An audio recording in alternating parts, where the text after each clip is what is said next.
Rotterdam. The year is 1600. From above, the city sprawls along the Nieuwe Maas River, a tangle of rooftops, church spires and masts crowding the waterfront. The smell of tar, fish and salt hangs heavy in the morning air. This is a city on a knife edge. For decades, the Dutch Revolt has shaken this land to its core. Rotterdam has known invasion, plunder, the shadow of Spanish armies. But something is shifting. The young Dutch Republic is rising, and Rotterdam is reinventing itself. Walls going up, ships sailing out, money flowing in from every direction. Today, we reconstruct Rotterdam as it stood 4 centuries ago. Some elements are based on surviving ruins, archival drawings, and archaeological findings. Others are careful artistic interpretations. Together, they bring back a city that shaped the modern world. Let's begin. See the whole city from above, then follow the curve of the river. This is Rotterdam's harbour, the quays along the Nieuwe Maas. In the late 16th century, these wooden platforms were expanded and rebuilt to handle commerce the city had never known before. Focus here, at the water's edge. Ships rock gently at anchor, fishing vessels, merchant flights, smaller boats heavy with herring and grain. Men shout across the docks, ropes creak, crates thud onto stone. This harbour was Rotterdam's lifeline, not its heart, its bloodstream. Without these quays, no city exists. Everything flows through here, goods in, goods out, sailors returning home, fortunes made and lost in a single voyage.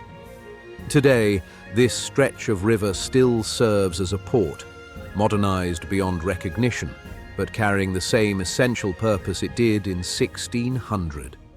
Now turn inland, move past timber-framed houses until you reach the tallest structure in Rotterdam. This is the Grote Kerk, St. Lawrence Church. Construction began around 1449, and by 1525, this Gothic tower dominated the skyline. For a moment, let the city fade around it. Look at this one building. Stonework rises in tiers, pointed arches frame tall windows. This is where Rotterdam gathered, for worship, for funerals, for the great civic moments that marked their lives. By 1600, the church had survived fires and the Reformation's upheaval. Where Catholic masses once echoed, Protestant services now fill the nave. A widow kneels in silent prayer. A merchant gives quiet thanks for a ship safely returned. This church still stands today, heavily damaged in the Second World War, painstakingly restored. A survivor, like Rotterdam itself. Now move outward. Follow any street far enough, and you'll hit stone. Rotterdam's walls were expanded in the late 16th century. Thick ramparts, angled bastions, gates manned day and night. From above, they form an irregular ring protecting the growing city within. Focus on one gate. A cart approaches, piled high with wool and linen. The driver waits. Guards step forward, checking faces, asking questions. Wartime fear still shapes this city's rhythm. Spanish forces once plundered Rotterdam. That memory hasn't faded. A stranger on foot produces papers. A guard inspects them slowly, nods, waves him through. Tension lingers in the air.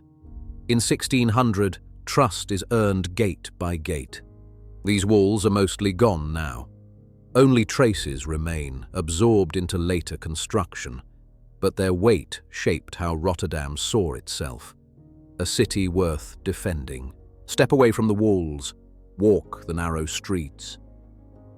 The sounds hit first. Hammers on wood. Children shouting. A woman calling from an upper window. Then the smells. Bread baking, fish drying, the faint stench of the canals. Rotterdam in 1600 is crowded, loud, alive. Houses lean together, their gabled fronts casting long shadows. Smoke drifts from chimneys. Laundry hangs between buildings. This is a city of roughly 10 to 15,000 souls, small by modern standards, but packed tight and growing fast. By 1632, the population will nearly double. Everyone knows everyone. Gossip travels quickly. Reputations matter. Through every transaction and handshake, the city's identity takes shape. Port town, trading town, a place where survival depends on ships, walls, and neighbors you trust. But survival is not guaranteed. Not here, not now. Rotterdam in 1600 lives between two worlds. Behind it, decades of war. The Dutch Revolt has bled this region dry. Armies have marched, cities have burned. Rotterdam itself was sacked, its people scattered, its pride broken. Ahead, something new. The Dutch Republic is forming, an unlikely nation of merchants, sailors and engineers bound together by defiance and commerce. Rotterdam is choosing its future. Walls are rising, ships are sailing, money is flowing. This is the knife edge. One bad season, one siege, one betrayal, and everything collapses. But if the Republic holds, if the trade routes stay open, if the defenses prove strong enough, then Rotterdam becomes something more than a river town. It becomes a gateway to the world. To understand how Rotterdam defends itself, look here. The Rotterdam Admiralty, the Admiraliteit van de Maas, was established in 1574. By 1600, it's the nerve center of the city's naval power. From above, focus on this cluster of buildings near the waterfront. Offices, storehouses, dry docks where warships take shape. Move closer. Carpenters saw timber. Sailors coil ropes on the dock. An official reviews paperwork, cargo manifests, crew lists, convoy schedules. A young officer gives sharp orders, sending men scrambling.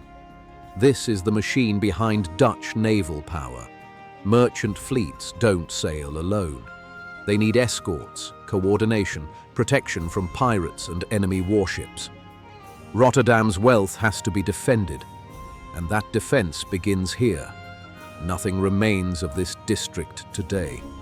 Later port development swallowed it entirely, but its work shaped an empire. Now follow the crowds. Every morning the Rotterdam's markt comes alive. Pull back for a wide view. Stalls filling the square, awnings stretching between buildings, people pressing in from every direction. Focus on one corner. A fishmonger shouts prices. Herring, salted cod. A woman haggles fiercely, basket on her arm. Nearby, a grain merchant weighs sacks while a clerk scribbles numbers into a ledger. This is where global trade becomes daily life. Those barrels? Spices from the East Indies. That cheese wheel, bound for a ship departing tomorrow. The connections run everywhere. Market activity here dates back to the 14th century, but by 1600 the scale has exploded. Farmers, craftsmen, foreign merchants, all converge in this square. Ordinary citizens buying bread and fish touch the edges of a global economy. Today, modern markets continue this tradition. The same impulse 4 centuries later. One more structure. Perhaps the most unlikely symbol of Rotterdam's identity. The Schielandshuis, headquarters of the Regional Water Authority, won't take its current form until 1665. But the institution it represents already exists in 1600, and its work matters more than any church or gate. Water is Rotterdam's greatest enemy. The city sits below sea level, surrounded by rivers and canals that could swallow it whole. Only constant vigilance keeps the land dry, dikes maintained, pumps working, drainage channels cleared. We don't know exactly what the earlier buildings looked like, so this reconstruction is a careful interpretation. But the purpose is certain. Without water control, Rotterdam drowns. Today, the Schielandshuis stands as a museum, a monument to the engineers and laborers who made this city possible. Rotterdam's 1600-era identity never left. a port city built on trade, defense, and water control. That's still Rotterdam's DNA. The same logic applies 4 centuries later.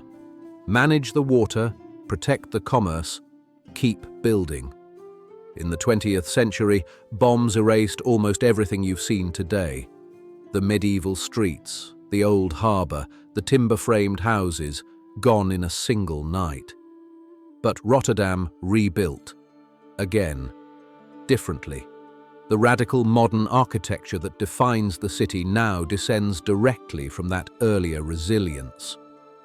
From those early quays came Europe's largest port. From those waterboards came engineering that holds back the sea. From those walls came a city that refuses to fall.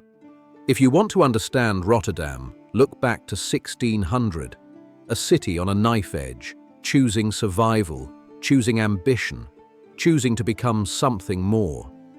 What city should we reconstruct next? Tell us in the comments.